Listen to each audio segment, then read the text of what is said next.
Saudi আরবের হজ ও ওমরা বিষয়ক মন্ত্রী তৌফিক আল রাবিয়াহ প্রকাশিত তথ্য অনুযায়ী দিনভর গ্র্যান্ড মসজিদে ধারাবাহিকভাবে মুসল্লিদের উপস্থিতি লক্ষ্য করা গেছে।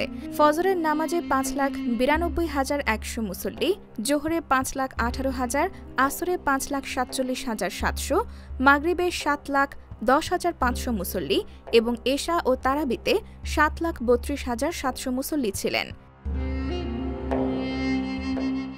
এছাড়া মসজিদের প্রধান প্রবেশদ্বারগুলোর মাধ্যমে 6,62,500 ওমরা পালনকারী প্রবেশ করেছেন বলে খবর প্রকাশ করেছে গালফ নিউজ। জানা গেছে, কিং আব্দুল আজিজ গেট দিয়ে সর্বাধিক 2,35,800 ওমরা পালনকারী প্রবেশ করেছেন, যা অন্য সব প্রবেশদ্বারের তুলনায় সর্বোচ্চ। এছাড়া অন্যান্য গুরুত্বপূর্ণ প্রবেশদ্বারগুলোতে উল্লেখযোগ্য সংখ্যক মুসল্লির সমাগম হয়। কিং ফাহাদ গেটে 1,72,700 মুসল্লি, বাব আল ওমরা গেটে 1,11,400 মুসল্লি, বাব আল হুদাইবিয়া গেটে 69,600 মুসল্লি এবং বাব আল সালাম গেট দিয়ে 32,300 মুসল্লি ভেতরে ঢোকেন। এত বিশাল সংখ্যক মুসল্লির উপস্থিতির অন্যতম কারণ হল লাইলাতুল কদর পাওয়ার আশা।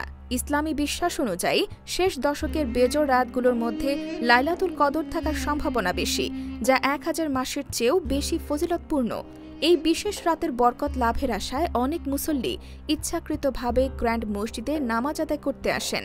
23তম রাত উপলক্ষে মুসল্লিদের উপস্থিতি আরও বেড়ে যায়, যা তাদের আধ্যাত্মিক সংযোগকে গভীরতর করে এবং ইবাদতের সওয়াব বহুগুণ বাড়িয়ে দেয়।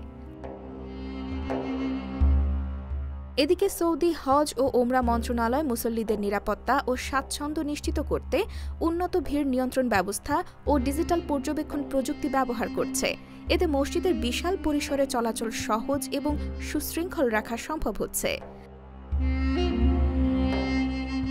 IBTV USA news desk.